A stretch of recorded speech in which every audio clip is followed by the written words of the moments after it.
Okay, hello everyone, and welcome to another presentation, Understanding the Bible with a Hebraic Mindset. And our guest presenter today is none other than the scholar from down under, from Australia, Mr. Paul Herring. And I'd like him to say hello, introduce himself. Just remember to also, when I upload it to YouTube, don't forget to subscribe, share, like, hit the notification bell, all that techie stuff. So in the meantime, let me just welcome Mr. Paul Herring and take it away, sir. Thanks very much, Ricardo. Very kind words. Yeah, I got into, studying the Bible seriously in the mid-'80s. I almost ended up a missionary in deepest, darkest Africa and places like that, but it freaked my wife out too much, so we didn't end up doing it.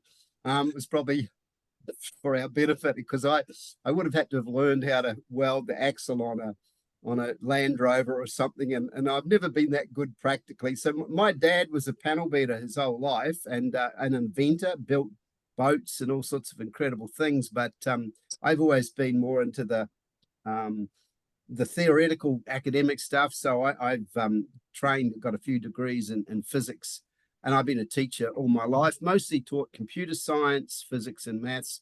And as I say, got into the theology about more than 15 years ago now. And I was just mentioning that Ricardo's title there of his Facebook group is similar to the title of a book that I really love by a friend of mine, Greg Dybel. I'd strongly recommend, called Things They Never Told Me in Church, something along those lines. Okay, so I've about over 10 years ago now, I wrote several books. So I've got a screenshot here of some of those books. You can't see the titles, but I just put them together for a quick pick. So I wrote a book arguing that the New Testament, most of it at least, was originally written in Hebrew. So that's probably my most scholarly book in a way. I wrote a book defending the Apostle Paul, weighing the evidence, because there's so many different opinions about the Apostle Paul, and so that book's just looking at that. And I discovered one of the crucial things we won't have time to share today is there's a term he uses called works of the law that is totally misunderstood. And I came to it from a scientific, logical perspective and came up with what I thought was the answer, and then discovered that an American professor over there, a Professor Mark Ninos, came up with the same conclusion in a different way. So he and I have talked quite a bit. He's written quite a few books on the Apostle Paul specifically. That's his main area of study. A book called The Irony of Galatians, quite fascinating book. And I also wrote a book, Doctrinal Pitfalls of Hellenism, which comes out of the stuff I'm going to share today, looking at the Hebraic mindset as opposed to the Greek Western mindset, which, I'm a Westerner, so I'm not a Easterner. I've grown up within the Western mindset. So learning about the Eastern mindset has been quite a revelation to me. So this is 10, 15 plus years ago I learned this stuff, but it was all very, very new to me. And it's been interesting. I'll share a little bit when I just share these couple of questions. So these aren't trick questions, just two screens here, but they actually show the very first impression you have of these two questions I'm going to give to you. Which of these three objects connect the most relevant to you, connect together? Which two out of the three? And I know my own background now. I know the answer in a sense, but from my own background, I know that I definitely have a Western mindset. So there's that one, and then look at this one's a bit trickier. If you look at the left-hand one, everyone's in the picture is happy. So do you think the boy's happy? Yes or no? And then the right one, everyone but the boy in the middle is sad. Do you think the boy's happy or sad? So if you've in your head, you don't have to tell me what you picked, but if in your head you picked, let me just go back to this one. So in a Western mindset, we would put the two animals together. The Eastern mindset would put the monkey with banana because it's much more interested in relation rather than a rational way you'd look at the world. So personally, I would have always picked the animals together until I learned about this.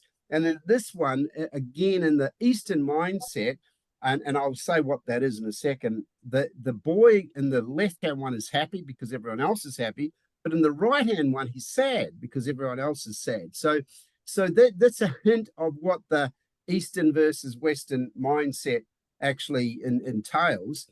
And it's interesting when you look at where is this Eastern mindset come from. Obviously, you can talk about Asia, because even the Middle East is a form of Asia. So Hebrew is part of, or the Hebraic mindset is part of the Eastern mindset. So I've been a teacher for over 40 years, and I've taught a lot of international students. Most of the schools I've taught in have had a lot of students from Asia. But because a lot of them have grown up in Australia, they actually have a Western mindset. Not so, we're not, because I tested my class, I'd give a lot more questions than that, and we'd do polls and see. So it was always quite fascinating. The ones that, say, had grown up in Asia somewhere, China, Korea, whatever, and then come over to Australia would tend to have an Eastern mindset, but nothing's 100% one way or the other, depending on your background. So the West, when we talk about a Western mindset, we're talking about something descending from the Greek scientific approach compared with the Eastern approach. And one of the interesting things about when you look at how historically has this actually come out, the Chinese knew that the moon affected the tides 400 years before Western scientists ever figured it out, right? Before they figured out that the tidal changes were a result of the position of the moon, the high tides and low tides twice a day, 6 hours apart. The Chinese figured it out 400 years earlier, whatever that year was, I can't remember. But because they always look for relationships between things. And whereas the Western mindset, we're about compartmentalizing things and looking at things separately. And just doing a bit of research again on this, and you might find this interesting, because I've never been to America, to the USA, but apparently people would argue that you're in Indians there, what do you call them? The people that have been there before the European descendants came there actually have an Eastern mindset. Does that sound believable, Ricardo? I never heard that. I never heard of that. Yeah. So that's interesting. But so anyway, the crucial thing here. So when we talk about Eastern mindsets, there was a question I can come to later about, what are some of the other impacts of different religions with an Eastern mindset. I'm going to specifically talking about the Hebraic mindset, but it's very much an Eastern approach. And when we understand that the Tanakh, the Hebrew Bible, what you might call the Old Testament, which is a name I don't like, and the New Testament, also called the Messianic writings and other things like that, were both written to an Eastern audience, right? And to an Eastern and a Hebraic mindset. And so that's a critical way of understanding. So just very quickly, just some of the differences, and I'll go into some more detail and more biblical way in a moment. But just a different, that the Western mindset's looking at organizing things and maybe taking stuff out of context to study it, and which has its value. And as I said, I'm trained as a physicist, so that's very much my typical mindset. Whereas the Eastern mindset wants to put things into groups and relationship and look at the importance. So the Western mindset might want to find meaning in life, whereas the Eastern mindset's not so much interested in the meaning, but in the purpose of one's life. And that alone is quite a significant difference. The Western mindset thinks abstractly about things, whereas the Eastern mindset thinks in a much more concrete way.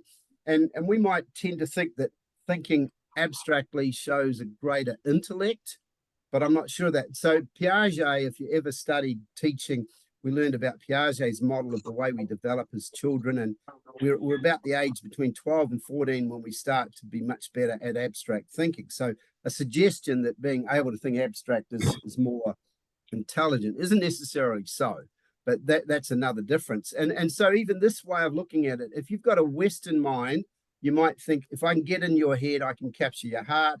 An Eastern mind switches that around, said, if I can capture your heart, your head will follow.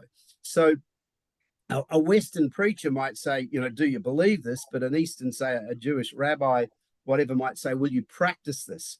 And to me, one of the codes I live by that's from the Talmud, the Jewish writings that have been codified over the last couple of thousand years, principally starting in around 250 CE. There's two versions of the Talmud, as you might know, the Babylonian and the Jerusalem Talmud, and the Babylonian one's the actual more reliable one. I don't need to go into that today. But there's a famous saying in there that says that deeds matter more than creeds. And I live by that. Deeds matter more than creeds. To me, the whole point of whatever creeds we believe in, they may change if we're open-minded, but it's what we do with our lives much, much more important. And so when you look, for example, and now we'll start getting some biblical stuff, when Mark 4:24 says, literally, look carefully at what you hear, you might think that doesn't make sense. But if you see things in an Eastern mindset, then that makes perfect sense. And there was a famous scholar who basically said the aim of the Hebrew religion was to know God, and the aim of Greek thought was to know thyself. So we have this massive, and I know Americans are famous for this. You've got all these self-help books where you're supposed to know yourself, and I'm not saying they're not great value. There's a lady that does that I've got a couple of her books, does a lot of books on being your authentic self and knowing yourself. I'm not saying that's not of value, but the Hebrew thing was always, it's much more important to get to know God than it is to know your insides, yourself. So there's a big distinction, and just got to move something there. This was, I think it was Rabbi Joshua Herschel said this: the distinction arises from the difference between doing and knowing. The Hebrew is concerned with the practice, and the Greek with knowledge. So the right contract is the ultimate concern of Hebrew, right thinking that of the Greek. And so that alone means that you have a different basis for the way you even approach the Bible, because you're approaching it from looking for its moral value, its substance, how you practice it, compared with looking theoretically at it. And I'm guilty of being theorist because that's my background as academics and so on. So it's definitely was a revelation to me, I think, when I started to look at this, and certainly changed a lot of my doctrines as a result of looking at it. Here, this was the saying I was thinking of, Rabbi Joshua Herzl, around the time of the Second World War. This guy, he wrote this: the Greeks learned in order to comprehend, the Hebrews learned in order to revere, and the modern man learns in order to use. So we're much more about trying to make use of all this stuff, and there's good and bad in that, which I'll come to. But you can start to see from that there's a little bit. So I'm not going to go through all of these right now, but because this will be shared, you can get access to this PowerPoint. I've got versions of this up on one of my websites. You might have seen at the start there, I've got several websites, so I've got stuff like this on there. So you can look and see some of the significant differences. So I won't go through it, but I've got a couple of lists here of significant differences between the two. Now, you might feel a bit offended if I'm saying the Western mindset's into blind faith, and that might be an exaggeration, but there's certainly a degree of truth in that. Whereas the Eastern mindset, the Hebraic mindset, is a knowledge-based faith. And it's fascinating when you look at the history of the Jewish people, that there could be, scholars argue about how many people were at Mount Sinai when the commandments were given, but possibly it was 600,000 people. When you think about what they saw and what those people shared with their children and with their children's children, so on, there's a history and there's a knowledge there buried within their oral tradition that goes all the way back to that gives them a strength of faith that perhaps others don't share. So there's a lot of things you can learn there. But I want to give you three interesting Bible challenges here that really highlight to me that you may, in fact, with these challenges, I've come across many people say, oh, the Bible's unreliable. It's all right. I'm not saying there's not plenty of errors in there, but some of these errors are not errors. They are ways of looking at the world. And so when you look at these two clips, these two phrases, I've only just cut out a little bit of them you can go back and look at the story. So you look in Matthew when it's talking about the centurion, says that the centurion came to Yeshua. You might call him Jesus. I prefer Yeshua, or Yehoshua for his full name, which is the same name that Joshua, the son of Nun, has, but pronounced Joshua. In fact, the naming thing's fascinating because, you look at these names in the Tanakh, like Miriam becomes Mary, the mother of Jesus, when it was Miriam, and Yochanan becomes John, and some of them like James, the book of James, it was not actually James at all, it was Yaakov. So how does Yaakov or Jacob become James? Some fascinating issues there. So you look at this, and in Matthew we read it was the centurion that came to Yeshua, but in Luke we read that the centurion sent a group of elders to the Jews. So if you didn't know about, and I'm going to explain what this particular Hebraism is in a second,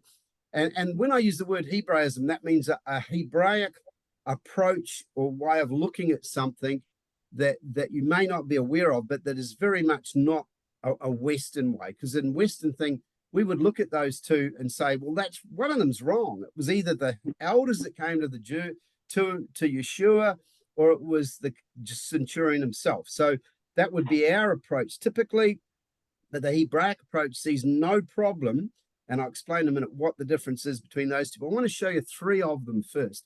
So here's another one. In Mark, we read that James and John, not really their names, Yaakov and Yochanan, the sons of Zebedee, came to Yeshua and said something. And then we read in Matthew about the same narrative, the same story, that it was the mother of the sons of Zebedee that came to. So you might not have seen these before. They're not obvious. You don't necessarily pick them up the way we tend to read the Bible, but there's, again, this interesting difference there. And just a third one from now, well, third and a fourth. So the third one, in Deuteronomy, we read, and whenever you see, depending on which version of the Bible translation you're reading, you see the word Lord capitalized, it just means it's from the tetragrammaton, Yud He Vav He, or as I believe it should be pronounced Jehovah, but that's not important at this point. You see that it was Jehovah that spoke in the midst of the fire, and then in Acts 7, you read it was the angel that spoke, or an angel.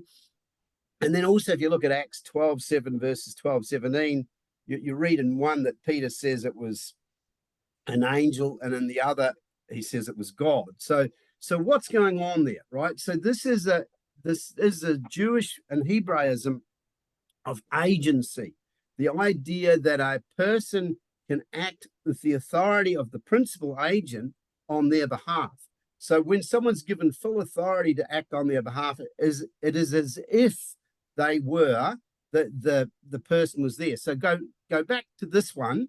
So it was the elders of the Jews that approached Yeshua, but it was as good as if the centurion himself had approached them, because they were acting as his agent.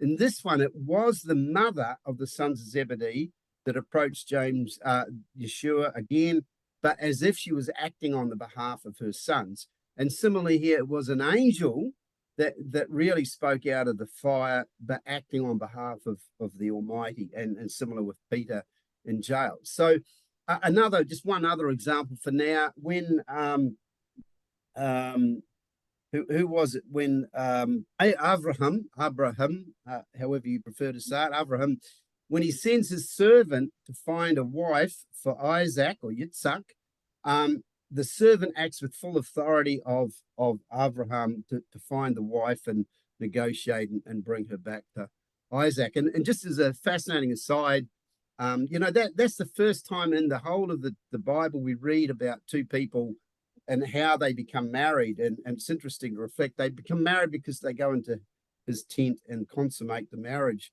So in our modern society, we don't like to think about it, but when two people come together sexually, they're actually marrying each other in terms of the way the Bible understands it. And so you can start to see we have a lot of problems where that happens if they're not really committed to each other. But that's another topic. But coming back to this, the principal and agent remain two separate, distinct people, but in complete harmony. And this idea is all through the Bible. It's a very significant one. People argue, for example, that the synoptic gospels are very different to Yochanan or John, as you know, John's gospel.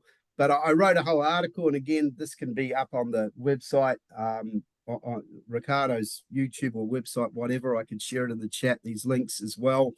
There are actually many, many Hebraisms in John's gospel, possibly more in his gospel than in any other part of the New Testament. And one of those ones that's not well understood is the prophetic perfect tense, which is another Hebraism. And that's where you speak about things that haven't happened yet as if they've happened.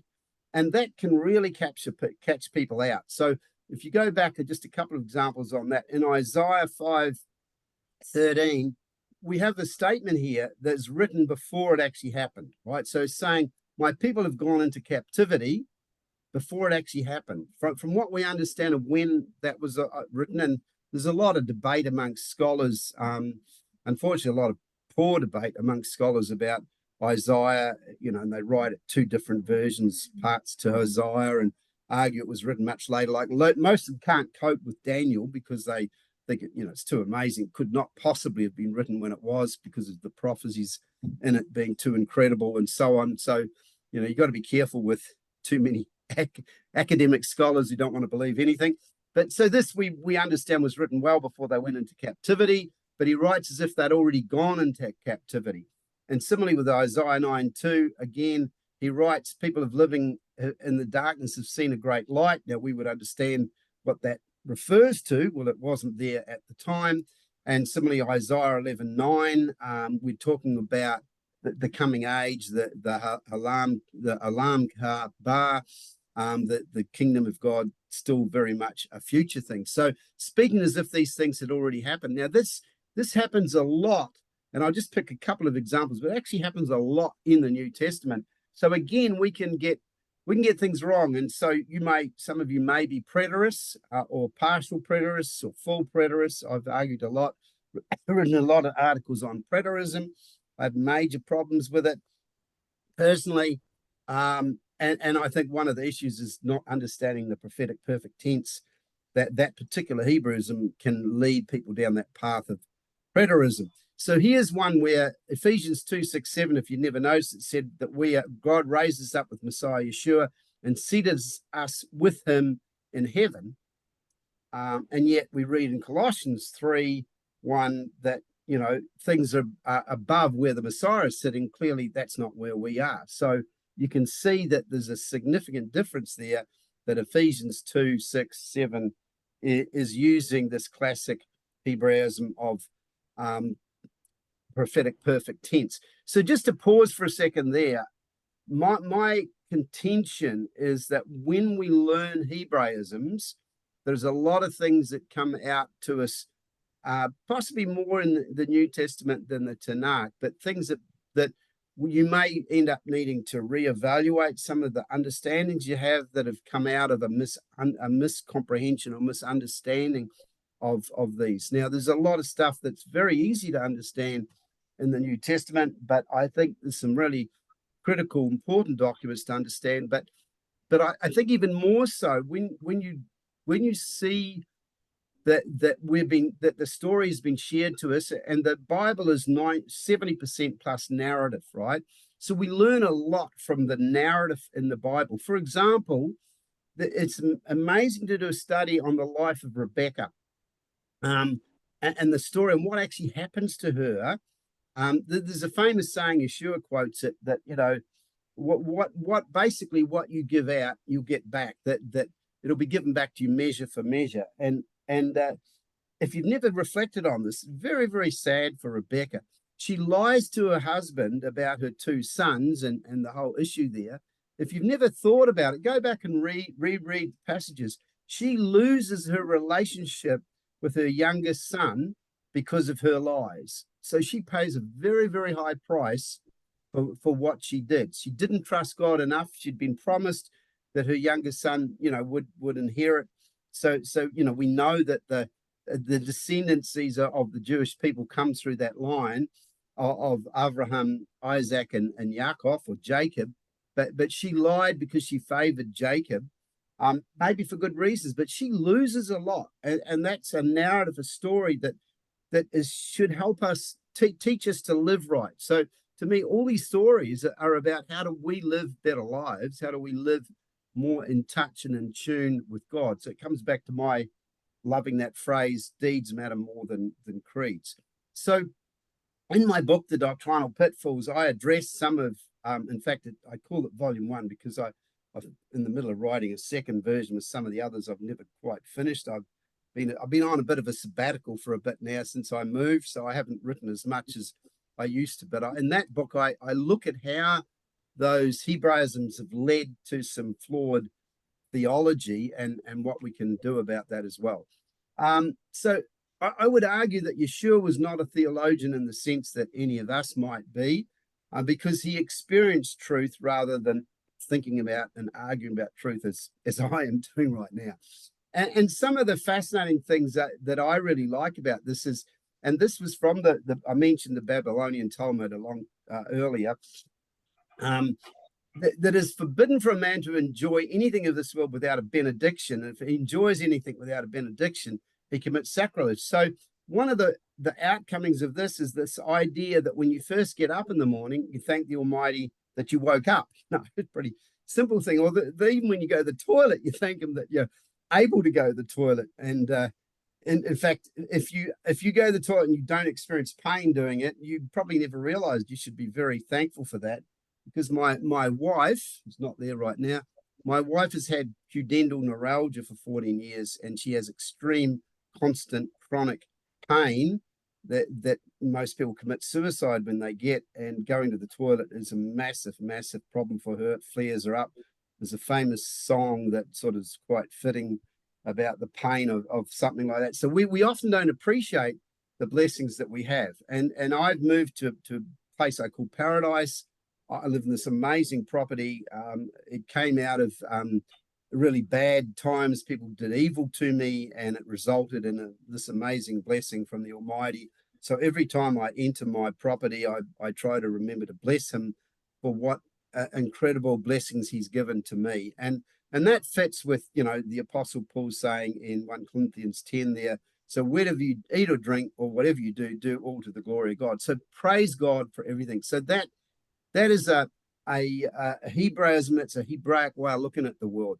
Now, one of the other things that comes out of this is a lot of things in the Bible appear to be contradictions, and that's a misunderstanding of a thing called block logic, the way Hebraic talks. Now, just pause for a sec, Ricardo. I said I'd try not to go. I've got so much more, but not to go past the 40 minutes. So, how long have I been going? It's about 25 minutes. Oh, okay. So I can go for a bit longer because I don't want to overwhelm you with I got so much material on so many things. So I'm happy to pause at any time, really, from now on. If people have got questions, maybe they could jump in now if they want to, because I just give you an idea of with this one first, that when you look at sometimes you can easily get a misunderstanding of things. For example, in Amos, there's a famous passage in Amos related to an Acts we won't get into, but here we read the Almighty saying he despises your feasts, but yet they were things that he set up, right? The biblical feasts are God's feasts. And he says, that he doesn't like them, right? And you think, well, what's going on there? But then we read at the end of Psalm 51 and you have this amazing, I'm sure you've all heard of him, Keith Green, passed away many years ago. When I first came to the Lord, fully, like I grew up in a church and went to youth group as a teenager, but I rejected it all. But in the mid-80s, when I had a great awakening, we used to listen to Keith Green all the time. Absolutely love his version of the song, his of Psalm 51, created me a clean heart, O Lord. Just amazing. He was taken too early. Very, very sad story. I think it was a plane crash, and his wife, Melanie Green, took over his ministry. If you've never heard of him, he's worth looking into, so you have to go back a fair views. But you look at the end of the psalm, it says, when you do the right thing, when you approach the Almighty with a broken spirit, with a contrite heart, with a circumcised heart, that's why I call my website, my main website, circumcisedheart.info, and I could explain what a circumcised heart is if you're interested. It's then he will be pleased with our sacrifices of righteousness, and even with our burnt offerings and whole burnt offerings. So while we often question, and my wife particularly says, why does God want to burn these beautiful animals and so on, and this stuff there, excuse me, we perhaps don't fully understand. It's not that he's rejecting these sacrifices altogether, because the proper word there is korban, the Hebrew word for sacrifice, korban, Corban, which really means, its ultimately meaning is a way to get close in relationship, because it's all about relationship. So that appears to be a contradiction when it's not. So the thing is, Bible readers often use vocabulary which is highly colorful, dynamic, and action-centered, because remember, they didn't have video, they didn't have special effects, they didn't have AI, which, just as an aside, AI is getting scary. I'm not sure. Excuse me, I got a chronic cough. I'm not sure if you're aware of how scary it is, but part of my physics has been to tutor Google's Gemini AI before it went live, and I could share with you some of the scary stuff that I discovered in doing that. So that's using my physics background. But the Hebrews were a people on the move, and their God was a God on the move, and so you can see them as energetic, robust, and at times even turbulent people. And Israel itself is I've been there a couple of times, toured the whole place. A place of miracles, just incredible. But I think our problem today is we are too much influenced by Greek dualism, by trying to think that faith is mystical, non-rational, and so on, so that we believe in things despite evidence that might contradict them. And how hard we hold on to it is a measure of the strength of our faith. Now, I've over my years been in many different church styles. I've spent a lot of time in charismatic churches, in Pentecostal churches. I've been in churches where everyone is speaking in tongues and so on. And one of the sad things to me with particularly Pentecostal churches, two things that I think come out of this to me in terms of action is you're supposed to always be happy. You rock up and you're supposed to be on top of the world all the time, and that's just not real. But I always felt that as you walked into the church, in a Pentecostal church at least. But then again, on the very liberal, the very hardline, high Anglican church, for example, is so cold. It's scary. But the other thing, I've been a very strong advocate for pro-life for many, many years. I've run a national organization, charity for pro-life called Pro-Life Media here in Australia. I've been on the state councils of right to life organizations for many years. I've written a lot of stuff on that. The group, this has always saddened me, the group that is least pro-life of all Christian denominations, in my experience, of Pentecostals, and yet they think they have the Holy Spirit. So that makes me question their faith, their action. If their actions don't match up with the Bible, to me, I've seriously questioned it. And interestingly, of all the groups that have been associated with Christian groups over all these years that I've been doing this for 40 years, involved in the pro-life movement, the group that's been most pro-life, and there's plenty of exceptions, of course, but is actually the Roman Catholics. So that's always intrigued me.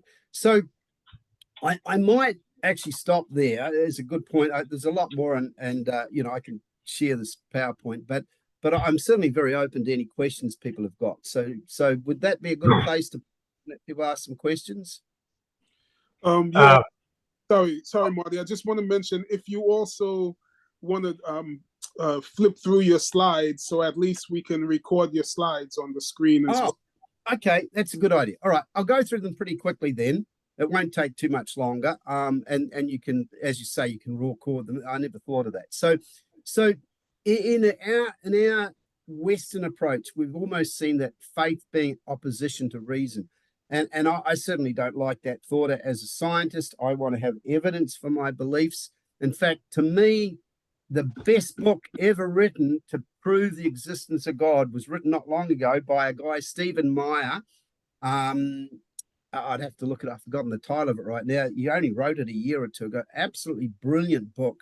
Very thick book. I've read three at least of his books. He's part of the intelligent design movement. I've lectured on intelligent design. His book is absolutely brilliant. So I strongly recommend that book as a is a book to put faith and reason together to prove the existence of God. I've got an article on my website, Does God Exist? I did a talk for a group of Bible students, high schoolers, mostly 16, 17-year-olds around that age on that. So I've got a fair bit in that. So if you want a really basic intro, that's on my website. So one of the things I argue in my book on the Hebrew behind the Greek is that Yeshua did almost all his teaching in Hebrew, not Greek and not even Aramaic.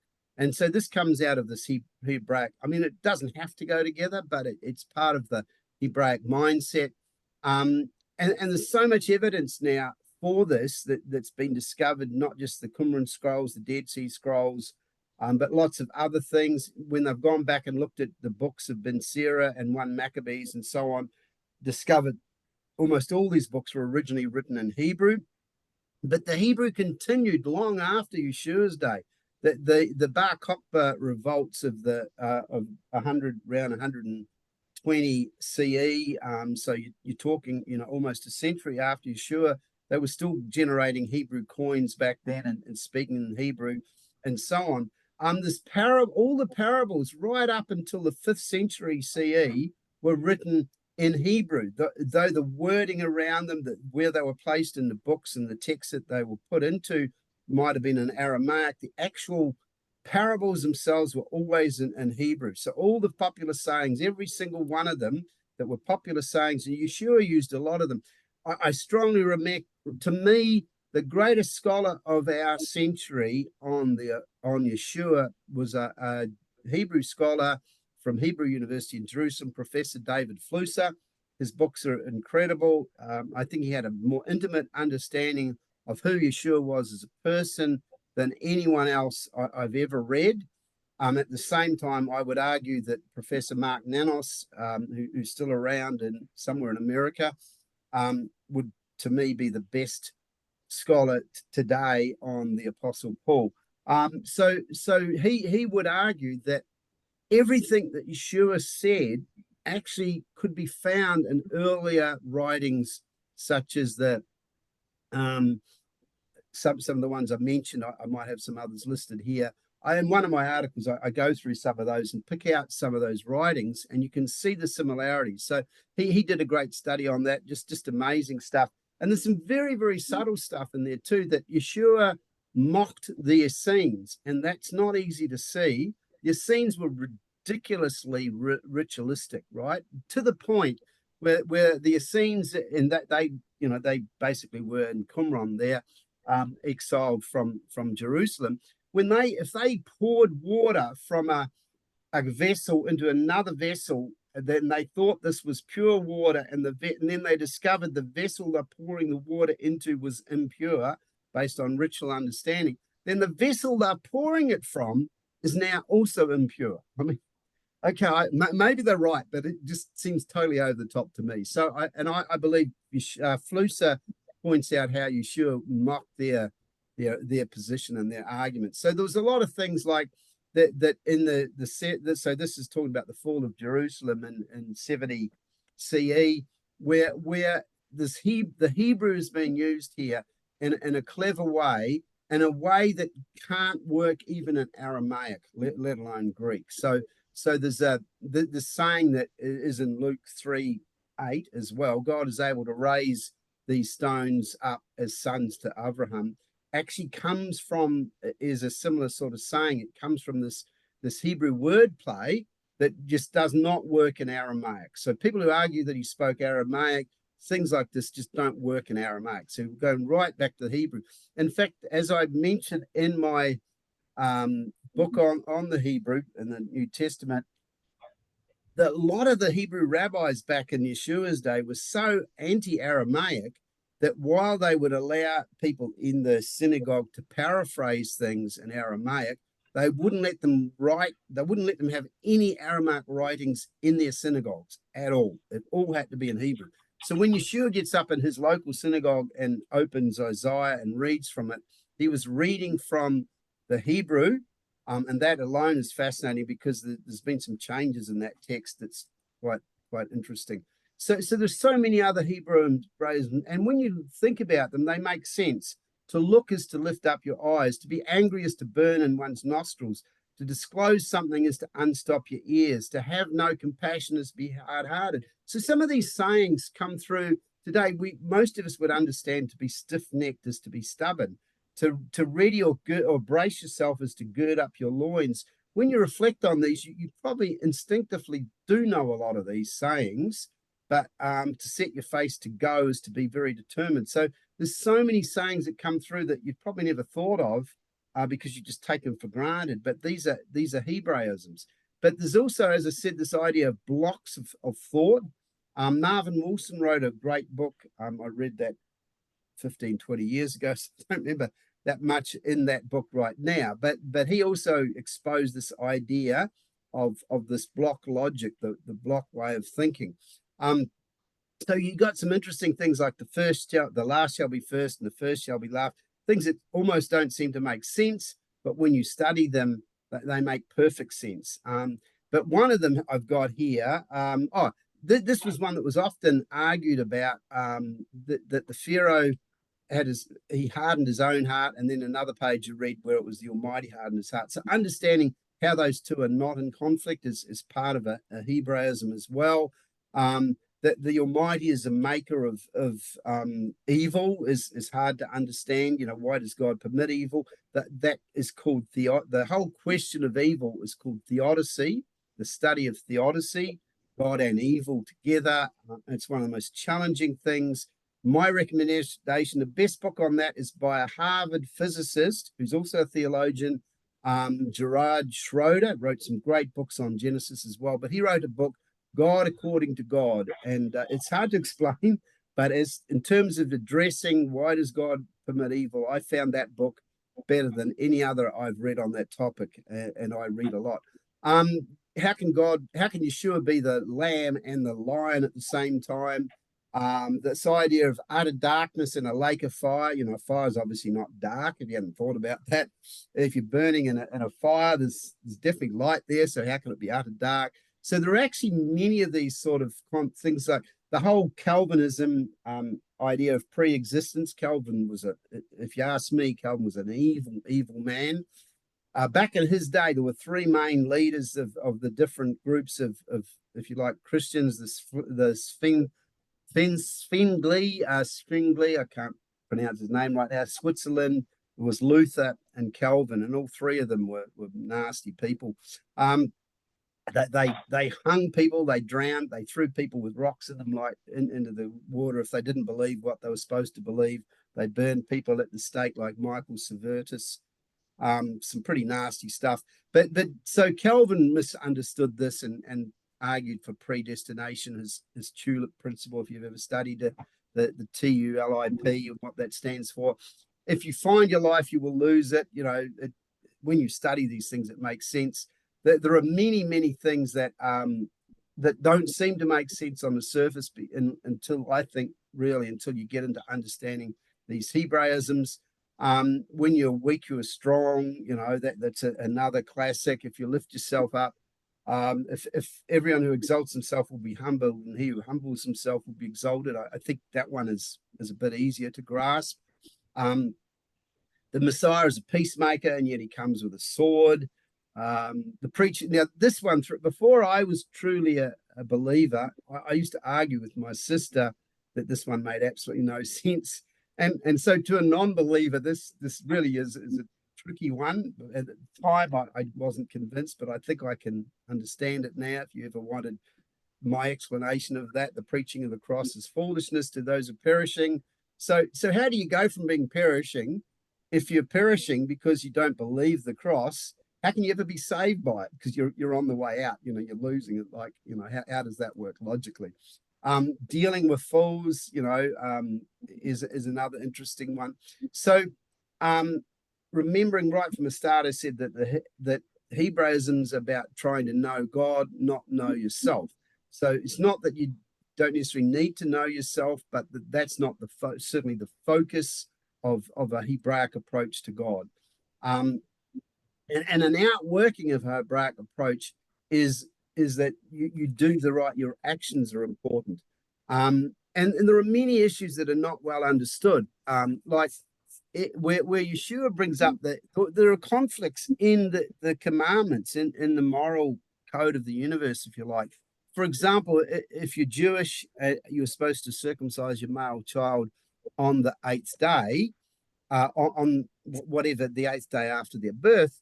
But if it's a Shabbat, if it's the Sabbath, then the guy that does it is not supposed to take the implements through the township on that day, because that's seen as work. So how do you overcome that conflict? And Yeshua basically said you got to look at which is more important.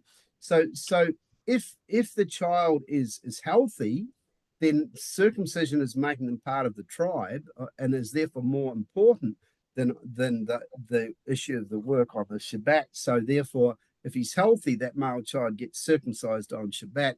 But if he's sick and he's not been able to get circumcised on the eighth day because he was sick then, and now it's Shabbat and he's well, you don't do it on Shabbat because you've already delayed it, so you could delay it for another day, and so you honor the Shabbat instead. So there are many things like that that are subtle, and aren't easy to know unless you understand some of these Hebraisms. So I'll just try and rush through some of these other slides for you, Ricardo, and just see if there's anything to pick up.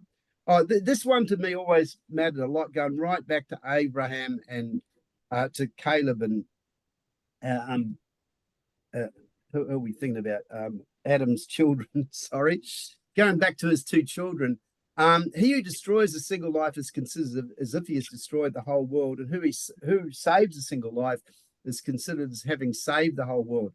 Because back in Deuteronomy 6:4, part of the Shema of Israel, the creed of Yeshua, if you said what's Yeshua's creed, it was the Shema. So hear, O Israel, the Lord our God, the Lord is one. We love the Lord with all our hearts. It's actually plural, with our hearts. And so one of the crucial aspects, I haven't mentioned it all yet, I could spend a lot of time on, is that this idea of Yetzer Hara and Yetzer HaTov, the good heart and the fleshly heart, the good heart and the evil heart, if you like. But this idea that if you save a life, that person can have many children, who have children, and so on. So there's a whole world generated. When you kill or you take away a single life, you've killed the potential. So that's a very interesting way of looking at it. So yeah, I'll skip through. I think this issue way back at the start, I said we want to make use of religion, make use of the Bible. So we have a religion of utility, and that's not the right approach at all. So we look at many things in a way that is alien to the Hebraic mind, right? And that's a crucial issue. And I got some quotes there. When Yeshua actually quotes, to me, one, and I'm sure many of you'd agree, one of the most powerful pieces of scripture is Micah 6:8. You know, you love the Lord your God. What does the Lord require of you? And those three things, Yeshua actually quotes that in Matthew 23:23. So that's worth looking at. So the whole Bible, and this is a quote from a professor, wrote some fascinating stuff many, many years ago, is based on that Hebraic attitude and approach. So I would argue the New Testament wasn't entirely, like we could argue about Lucas, whether he was Jew or not, converted to Judaism. So many things in the Bible, we really need to understand that they come from a Hebraic approach. So I prefer to say Hebraic rather than Jewish, but that's probably splitting hairs a little bit. And so the New Testament is built on the Hebrew Bible. So without the Tanakh, it is really impossible. If you start in the New Testament, you're starting wrong. You need to see how it grew out of all the ideas and concepts in the New Testament come from the Tanakh. And that's paraphrasing David Stern, the guy that wrote the complete Jewish Bible. So what does it all mean? It means that we live by our example. True faith is faith in action, and so on. And so we live by the two greatest commandments that Yeshua put forward, which were really a summary of the 10 words. And even the Apostle Paul, Galatians 5:14, is a summary of the 10 words. He quotes Leviticus 18:19, and the 10 words in that. So to me, it's ultimately all about living a life to glorify and honor the Almighty through our. So that's it, basically, through our Messiah Yeshua. So I did manage to quickly get through them, Ricardo. There you go. Okay, I'll stop my share for now.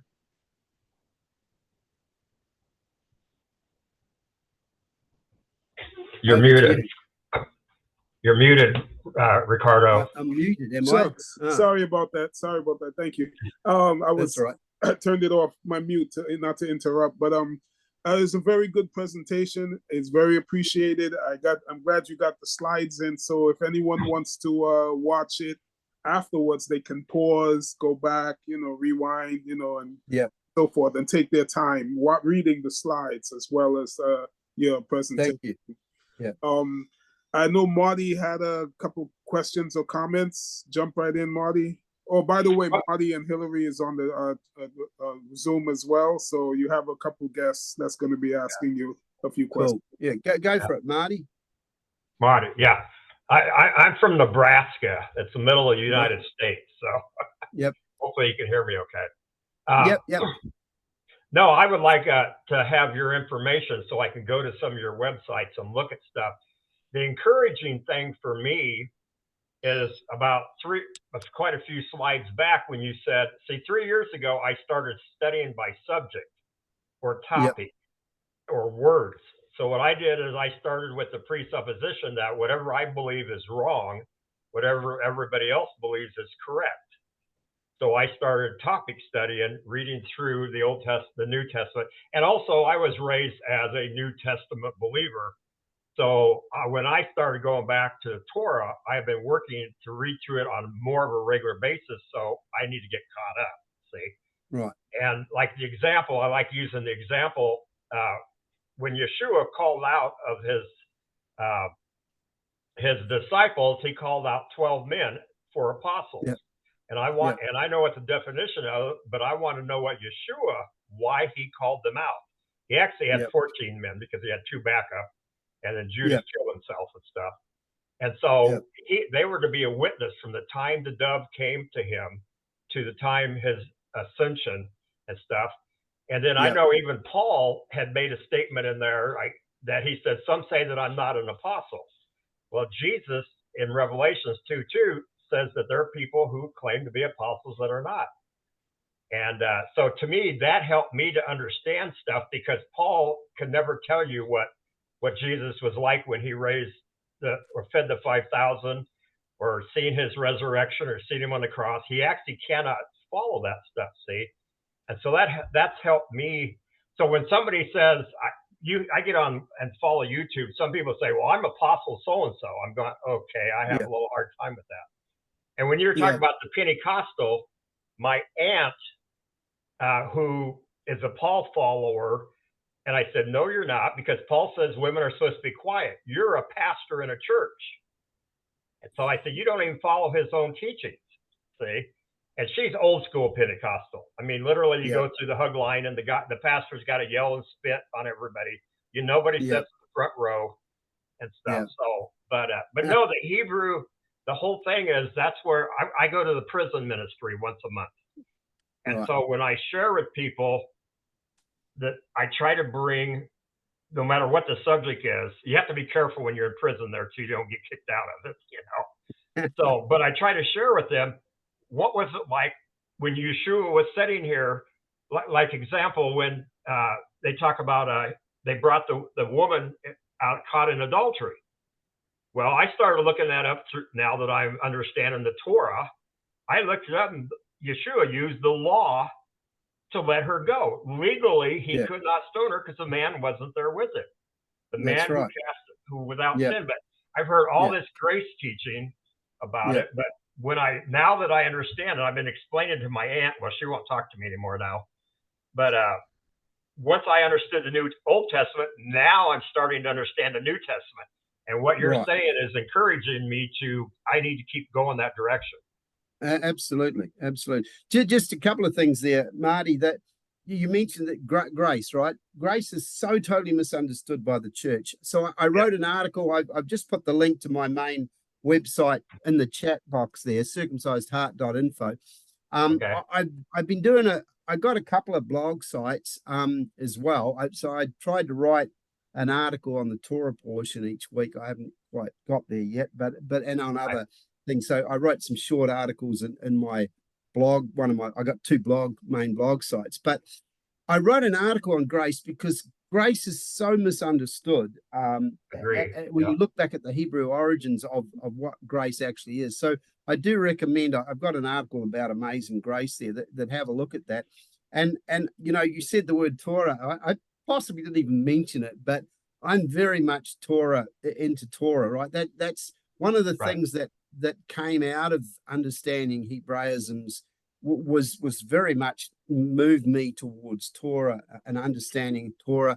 The terminology used of people is always a bit challenging. People might say, "Are you Torah observant or Torah compliant or whatever?" And it's a bit of a concern because people use these words differently.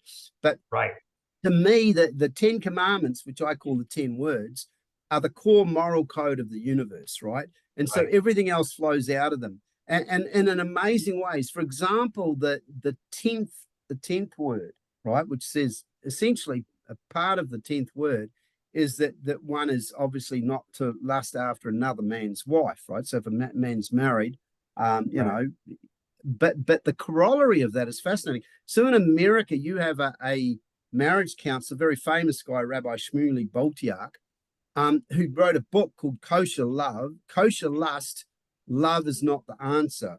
And he argues about that corollary in a fascinating way. And he's helped save a lot of marriages through the use of the corollary of that. And that is that a man should lust after his wife. And that might seem obvious, but sadly, as marriages go on, it gets lost. So that is certainly fascinating. But I certainly encourage you to continue to seek out and understand the Tanakh, the Hebrew Bible, what you call the Old Testament. The reason I don't like the word old and Testament is actually a misnomer. I agree. I agree with you on that. Yeah. Old suggests it's been replaced, and we go to Jeremiah 31:31, and people argue that that's been fulfilled, but I can't see that. That the word used there for new covenant is actually renewed covenant, as in when the moon comes back out to a full moon.